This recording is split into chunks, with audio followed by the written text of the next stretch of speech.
이 이야기는 식탐을 없애고 평생 다이어트 숙제를 해결한 저의 이야기입니다. 감이 끝났다고 자신있게 얘기할 수 있습니다. 식탐을 없애는 가장 확실한 방법. 첫 번째는 확립하는 것입니다. 안녕하세요. 책을 통해 건강한 삶의 변화를 기록하는 바디 르네상스입니다. 오늘 주제는 식탐을 없애는 가장 확실한 방법. 3가지 중 그 첫 번째 이야기입니다. 저는 체육교사를 꿈꾸며 인생의 약 10년을 보냈습니다. 임용시험 합격을 위해 매일 운동을 해야만 했을 때는 체중 유지가 쉬웠지만 그런 목표가 사라진 이후에는 운동뿐 아니라 식탐 조절이 중요하다는 것을 깨달았습니다. 결국은 운동을 하든 하지 않든 식탐 조절이 다이어트의 성패를 결정짓는다고 생각합니다. 그래서 오늘 영상은 저처럼 식탐 때문에 다이어트에 성공하지 못했거나 혹은 식탐 때문에 다이어트를 포기하셨던 분들에게 더 이상 의지가 아니라 습관을 바꿈으로써 쉽지만 확실하게 감량한 체중을 유지하는 방법에 대해 공유해 볼까 합니다. 단, 제 영상에서 설명하는 식탐의 개념은 조금 다를 수 있기 때문에 잠시 짚고 넘어가겠습니다. 제가 말하는 식탐은 건강하지 않은 음식에 대한 식탐을 의미합니다. 대부분 살이 찌고 체중 유지가 어려운 이유가 바로 이 건강하지 않은 음식을 먹기 때문입니다. 식탐을 없애는 가장 확실한 방법, 그 첫 번째는 정체성을 확립하는 것입니다. 식탐을 없애는데 왜 갑자기 정체성 이야기를 꺼내는지 의아하신 분들도 계실 겁니다. 네, 충분히 이해합니다. 이 개념은 제임스 클리어의 아주 작은 습관의 힘이란 책을 통해 알게 되었습니다. 책의 일부를 읽어볼게요. 많은 사람이 자신이 얻고자 하는 것에 초점을 맞춰 습관을 변화시키려고 한다. 그러나 이런 태도는 결과 중심의 습관을 형성한다. 지속하기 위해서는 정체성 중심의 습관을 세워야 한다. 이는 내가 어떤 사람이 되고 싶은지에 집중한 데서 시작한다. 앞에서 말한 결과 중심의 습관이란 개념을 잠시 이해하고 갈게요. 예를 들어 체중 감량이 목적인 사람이 있습니다. 이 사람의 목표는 8월 한 달 안에 5kg을 감량한다라고 해볼게요. 그러면 이 결과를 달성하기 위해 도움이 되는 행동들을 하게 되겠죠. 그것이 바로 결과 중심의 습관입니다. 즉, 매일 헬스장에 가서 운동을 하는 것이 해당될 수 있겠죠. 그래서 저도 책에서 말한 대로 정체성 중심의 습관을 세워보기로 했습니다. 그러기 위해선 저에게 질문이 필요했습니다. 나는 무엇을 위해 저탄수화물 식단을 유지하려고 하고 또 왜 이걸 평생 가져가려고 할까? 이 질문을 시작한 지 3일 정도가 지나자 정체성에 변화가 생기더라고요. 단순히 나는 살을 빼고 싶다가 아니라 나는 건강한 음식을 먹는 사람이야 라고 정체성을 바꾸게 됩니다. 결국 살을 빼고 그것을 유지하기 위해선 식탐을 없애는 작업이 반드시 필요함을 알았기 때문이죠. 그렇게 되면 자연히 건강하지 않은 음식과 멀어지게 되고 결국 인생에서 다이어트는 한 번으로 끝이 나겠죠. 스스로를 건강한 음식을 먹는 사람으로만 변경했을 뿐인데도 이전보다 나쁜 음식을 덜 먹기 시작했습니다.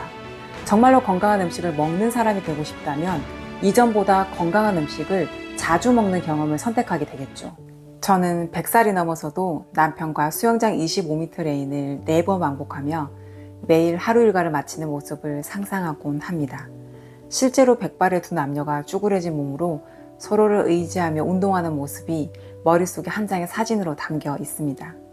이런 노년의 건강한 삶을 꿈꾸기에 지금부터라도 저는 건강하지 않은 음식들을 멀리 해야만 했죠. 그래서 저의 경우는 정체성을 확립하고 난 뒤부터는 식탐을 줄여나가는 것이 그리 어렵지 않았습니다. 건강한 음식을 선택해서 먹을 수 있는 현재의 저를 있게 한 것이죠. 책에서는 이것을 반복된 실제라고 설명합니다.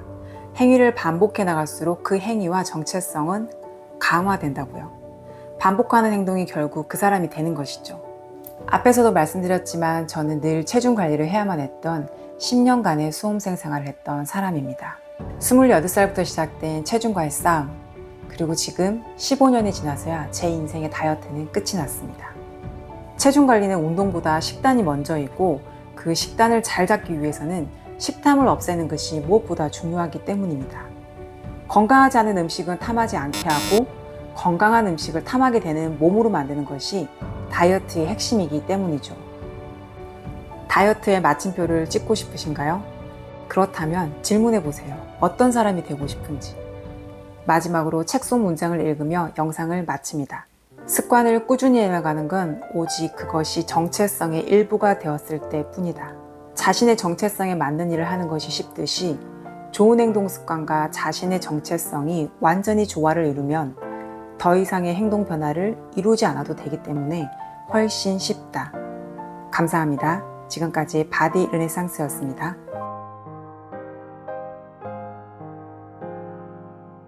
식탐을 없애는 가장 확실한 방법 두 번째는 통이었습니다. 다이어트 종착역에 도착한 모든 분들이 한 번은 사용해 봤을 그 방법 통을 잘하면 식탐 조절도 쉽다. 안녕하세요. 책을 통해 건강한 삶의 변화를 기록하는 바디 르네상스입니다. 이번 영상은 식탐을 없애는 가장 확실한 방법 두 번째 이야기입니다. 1편에 이어 2편도 해보신 분들의 댓글이 예상되는 방법입니다. 저는 이 방법을 식탐이 사라진 뒤에 책을 통해 알게 되었습니다. 그리고 나서야 많은 분들의 다이어트 성공 후기들을 찾아보게 되었죠. 표현의 방식은 달랐지만 결국 이 방법을 사용할 수 있어야만 다이어트가 끝이 난다는 걸 알게 되었습니다. 제가 도움을 받은 책은 김주환 교수님의 내면 소통입니다. 내면 소통은 자기 자신을 향한 스피치 액트다. 좀 더 쉽게 설명하면 자기 자신을 향해서 하는 말 자체가 어떤 행위를 하게 만든다는 뜻이었습니다. 저와의 대화가 어떻게 식탐을 끊을 수 있게 해주었는지 잠시 과거로 돌아가 보겠습니다. 지인이 선물한 빵이 눈앞에 보입니다. 곧 고민되는 순간에 직면하죠. 이때부터 저는 혼잣말을 하기 시작했습니다. 정확히 말하면 몸은 하나인데 제 안에 가상의 인물 하나를 더 세우는 것이었죠. 그녀에게 직함도 주었습니다. 식탐 코치라고요. 헬스장의 개인 트레이너처럼 저도 식탐에 관해서는 그녀를 활용해 보기로 했습니다. 직함을 부여하자 식탐이 발동하면 그녀가 먼저 등장합니다. 안 돼. 스스로 건강한 음식을 먹는 사람이라고 말했다. 그랬지. 근데 지인이 준 정성이 있는데 그럼 이걸 그냥 버려? 먹고 나서 후회한다. 나는 분명히 안 된다고 말했고. 식탐 앞에서 어떠한 행위가 결정되고 나면 제가 다시 대화를 걸지 않는 한 그녀는 곧 사라졌습니다. 행동하는 것은 결국 실제 몸을 가지고 있는 저이기 때문이죠. 저와의 약속을 어긴 결과 후회와 자책 등 그녀가 예고했던 부정적 감정들도 함께 먹어야만 했습니다. 처음에는 이렇게 그녀의 말을 거스르는 날이 많았습니다. 그리고 그녀의 말투가 마음에 들지 않았습니다. 눈에 보이지도 않는 존재임에서 저를 통제하려고 하는 그 말투가 기분이 나쁘더라고요. 다행히도 시간이 지나면서 제 안의 그녀도 대화의 스킬이 점차 늘고 있었습니다. 통제적이고 강압적인 대화에서 점차 부드러워지기 시작했죠. 강하게 말해서는 안 될 녀석이라는 걸 아는 것이죠. 르네상스야, 너 스스로 분명 이런 음식을 먹지 않겠다고 말했는데 너는 왜 먹고 싶어 하는 걸까? 그녀의 말이 저를 생각해보게 했습니다. 그러게 왜 이런 마음이 생길까? 그럼 난 어떻게 해야 할까? 다음에도 분명 이런 상황이 또 생길 텐데 어떻게 하면 식탐을 피할 수 있을까? 먹지 말라고 할 때는 먹고 싶어졌는데 이렇게 또 부드럽게 말을 걸어주니 그녀의 말을 전적으로 따르고 싶어지더라고요. 그래, 뭐 이렇게까지 도와주는데 내가 한번 보여준다 이런 생각이 들더라고요. 그녀를 완전한 제 편으로 인식하게 된 순간부터는 빵, 케이크 등을 먹어도 이전처럼 부정적인 감정이 올라오지 않았습니다. 먹으면 먹는 대로 먹었구나 하고 바라보게 되고 안 먹고 잘 참았다면 그래 잘했어 와 같이 저를 칭찬해주고 그게 전부였습니다. 저의 이런 부정적인 감정이 사라지게 된 이유가 재미난 실험으로 책 속에 소개되어 있었는데요. 참고로 이 실험은 사람의 뇌 혈류 변화를 감지하여 뇌 활동을 측정하는 그런 장치를 사용했습니다. 실험의 내용은 이랬습니다. 피험자의 기분을 나쁘게 해서 뇌의 특정 부위를 활성화시켰다고 합니다. 그와 동시에 실시간으로 그 활성화된 정도를 피험자에게도 알려주었고요. 활성화된 정도를 확인시켜 줌으로써 스스로 감정을 조절할 수 있게 한 것이죠. 이렇게 하면 그 활성화되었던 그 부위가 다시 안정상태로 돌아간다고 합니다. 이 실험에 비춰볼 때 제가 그녀를 고용한 지 얼마 되지 않았을 때는 식탐으로 인해 부정적인 감정을 많이 사용했던 거죠. 제 스스로 내 특정 부위를 활성화시킨 셈인 겁니다. 하지만 저에게도 동시에 그 활성화 정도를 알려주는 장치가 있었습니다. 바로 그녀였죠. 그녀와의 대화를 통해 언제, 왜 먹고 싶어 하는지, 그때 나의 마음 상태는 어떠한지, 제 감정에 대해 객관적으로 바라볼 수 있는 힘이 생겼습니다. 감정을 알아차리고 나니 어떻게 하면 내가 더 편안해질 수 있을지 그 방법에 대해 생각하게 되더라고요. 이 깨달음은 제 일상의 모든 부분에 적용이 되었습니다. 식탐을 끊어내기 위해 시작된 저와의 대화가 마음까지 편안하게 해주더라고요. 책에서는 우리 뇌의 편도체를 안정화시키고 전전두피질을 활성화시키는 데 힘써야 한다고 합니다. 이게 다이어트의 핵심이라고 하시더라고요. 쉽게 말해 편도체는 스트레스 상황에서 활성화되고 전전두피질은 안정화된 상태에서 활성화된다고 합니다. 제가 식탐을 끊어내고 다이어트에 성공한 것도 바로 이 전전두피질의 활성화 덕분이었죠. 그리고 중요한 사실은 이 전전두피질을 활성화시키기 위해서는 그 전제 조건으로 먼저 편도체부터 안정화시켜야 한다고 합니다. 그 역할을 저는 제 안에 있는 그녀가 해주었고, 덕분에 저는 음식 앞에서 이전에는 감정적이었다면 지금은 이성적으로 판단할 수 있는 제가 된 것이죠. 우리 몸은 이처럼 내가 나에게 부정적인 정보를 처리할 때 편도체가 활성화되어 의지력 발휘가 전혀 되지 않는다고 합니다. 그래서 다이어트가 힘든 것이고요. 대부분 자신의 몸에 대해 부정적인 인식을 가지신 분들이 다이어트를 시도하게 되니까요. 저 역시 그랬었죠. 그리고 내면 소통을 적극적으로 해야만 하는 이유에 대해서도 알 수 있었습니다. 마음 근력을 향상시키기 위한 효율적인 훈련법이 명상이고, 명상의 본질은 내면 소통이다. 마음 근력을 강화한다는 것은 곧 나를 바꾼다는 뜻이다. 내가 달라지면 내가 사는 삶과 환경이 달라진다. 내면 소통을 하고 있는 것이 곧 명상을 하는 것과 같다고 말합니다. 동시에 마음 근력도 키울 수 있고요. 내면 소통으로 마음 근력이 강화되니 식탐을 조절할 수 있는 저로 바뀌었습니다. 그녀는 이제 떠났습니다. 지금은 또 다른 이와 함께 살고 있죠. 여러분은 지금 내면에 어떤 사람과 함께 살고 있으신가요? 그 사람을 느끼고 계신가요? 아니면 아직 그 사람을 기다리게 하고 계신가요? 마지막으로 책 속 문장을 읽으며 영상을 마치도록 하겠습니다. 내가 나에게 하는 말은 나 자신에게 즉각적이고도 강력한 효과를 갖는다. 그래서 내면 소통은 중요하다. 내면 소통이 곧 나의 정체성을 결정하기 때문이다. 우리는 내면 소통을 통해 우리 자신을 어떠한 방향으로든 변화시킬 수 있다. 감사합니다. 지금까지 바디 르네상스였습니다.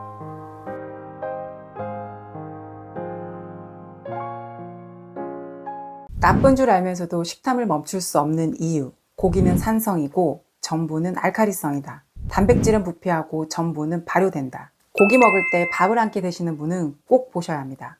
안녕하세요. 책을 통해 건강한 삶의 변화를 기록하는 바디 르네상스입니다. 식탐을 없애는 가장 확실한 방법. 마지막 이야기는 알면 먹지 못한다입니다. 단순히 그 음식이 나쁘다는 정도를 아는 것이 아니라 누군가에게 그것을 설명할 수 있을 정도로 아는 것을 의미합니다. 저희 집은 하루아침에 식단을 바꾸게 되었는데요. 식단 변화는 2021년 12월 18일부터 시작되었습니다. 그전에는 한식 메뉴를 먹었고 지금은 한식은 거의 먹지 않습니다. 단번에 쌀밥을 먹지 않기로 결심한 계기는 책에서 본 이 글 때문이었습니다. 고기는 산성이고 전분은 알칼리성이다. 단백질은 부패하고 전분은 발효된다. 그 결과 소화관 안에 박테리아가 증식한다. 탕수육이나 돈가스, 고기 먹고 후식으로 먹는 칼국수나 밥 등이 이에 해당한다. 전분을 먹었을 때는 2시간 후에 단백질을 섭취하는 것이 좋다. 단백질은 소화 시간이 더 걸리기 때문에 단백질을 먼저 먹었을 경우 3시간 후에 전분을 먹는 것이 좋다. 저는 한식을 사랑합니다. 친정 어머니께서도 음식점을 하셔서 매일 새로운 반찬과 국을 다양하게 즐길 수 있었죠. 이랬던 제가 출산 이후부터는 쌀밥을 먹고 나면 식후 한창까지도 몸이 무거워지고 힘들다는 느낌이 들었습니다. 그래서 전체 식사량과 밥량을 줄여보기도 했지만 결국 국과 반찬을 함께 먹으며 식사를 하려면 간을 잡아주는 쌀밥이 있어야만 하더라고요. 특히 육식을 즐기는 남편을 따라 그의 매 끼니마다 육류가 반찬으로 올라왔죠. 결혼 전에 육류 대신 생선으로 차려진 밥상이 보통의 제 식단이었습니다. 저도 이 책을 보기 전까지는 탄수화물과 육류를 함께 먹는 것이 나쁜 조합인지 몰랐습니다. 사실 생각조차 안 해봤다고 하는 게 더 정확할 것 같은데요. 그리고 소화를 위해서 음식 간에 시차를 둬야 한다는 사실은 더욱 몰랐습니다. 그러던 중 유튜브 알고리즘이 알려준 닥터조의 건강 이야기, 그리고 그분이 쓰신 책 환자혁명을 보게 되면서 쌀밥과 고기는 같이 먹을 수 없게 되었습니다. 왜 함께 먹으면 안 되는지 명확하게 알게 되었으니까요. 산성, 알칼리성, 발효, 부패, 증식. 이런 단어들이 글이었지만 제 몸속에서 일어나는 상황들을 영상으로 보여주는 느낌으로 강렬하게 다가왔습니다. 식단을 바꾸고 그 다음날 저녁 메뉴가 삼겹살이었습니다. 쌀밥을 빼고 고기와 야채 쌈들만 먹으려니 어찌나 허전하든지요. 먹고 나서도 뭔가 더 먹어줘야 할 것 같고 말이죠. 하지만 놀라운 것은 식사 후에 느낀 저희의 몸 상태였습니다. 전에는 식탁에서 일어서는 순간 몸이 무겁고 더 힘든 느낌이었는데 고기에 밥을 빼고 먹은 그 첫 끼는 잊을 수가 없습니다. 마치 우리가 지금 식사를 한 게 맞나 싶을 정도로 포만감은 있지만 몸이 전혀 무겁지 않았거든요. 오히려 가벼웠죠.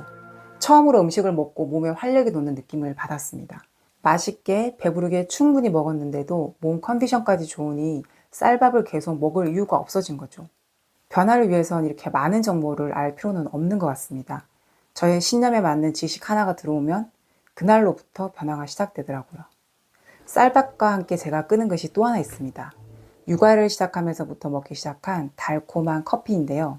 주 1회에서 2회 정도의 커피를 마셨습니다. 매일 커피를 마시는 분들에 비하면 그 횟수는 많지 않았지만 문제는 달콤한 음료가 좋지 않다는 것을 알면서도 마시는 제 자신이 싫었습니다. 그래서 다시 설탕에 관한 책들과 영상들을 보게 되었고 그 중에서 한 영상이 저의 달콤한 커피를 끊게 해주었습니다. 바로 유튜브 채널 장항준 네카TV인데요. 이분이 과거 대학원 시절 설탕에 대한 실험을 하셨는데 그 실험 결과를 본 뒤로는 설탕을 완전히 끊게 되었다고 하시더라고요. 설탕에 대한 이야기까지 하게 되면 영상이 너무 길어지니 설명란에 관련 영상의 링크를 걸어두겠습니다. 물론 저는 그 영상을 본 뒤로도 설탕이 들어간 음식을 가끔 먹기도 합니다. 하지만 섭취하는 양과 그 횟수가 현저히 적어졌죠. 설탕이 몸에 들어갔을 때 일어나는 몸의 변화들을 정확히 알고 나니 더 이상은 안 찾게 되더라고요. 사실 제가 소개한 식탐을 없애는 방법 3가지 중 정체성 확립과 아는 것, 이 두 방법은 사람에 따라 즉각적인 효과를 보시는 분들도 있습니다. 이것이 가장 바람직한 경우겠죠. 하지만 그게 잘 되지 않는다면 그때 필요한 것이 바로 이전 영상에서 소개한 내면 소통이라고 생각합니다. 정체성을 확립했지만 그 모습과는 다르게 살고 있는 나, 건강에 나쁘다는 것을 알면서도 계속 그 행동을 하고 있는 나, 결국 내가 원하는 이상과 현실 간의 간극을 메우기 위해서는 끊임없이 자신을 들여다보고 대화하는 수밖에 없더라고요. 그리고 이 내면 소통을 하게 되면 지금보다 자신을 더 사랑하게 됩니다. 분명 자신을 다르게 대하고 있는 자신을 느끼실 수 있을 거예요. 그러니 몸에 해로운 음식과는 자연히 멀어질 수밖에 없죠. 이상 제가 식탐을 없애고 생각해 본 3가지 방법들을 모두 말씀드렸습니다. 부족한 영상이지만 단 한 분에게라도 제 경험이 도움되었길 바라며 영상을 마치도록 하겠습니다. 감사합니다. 지금까지 바디 르네상스였습니다.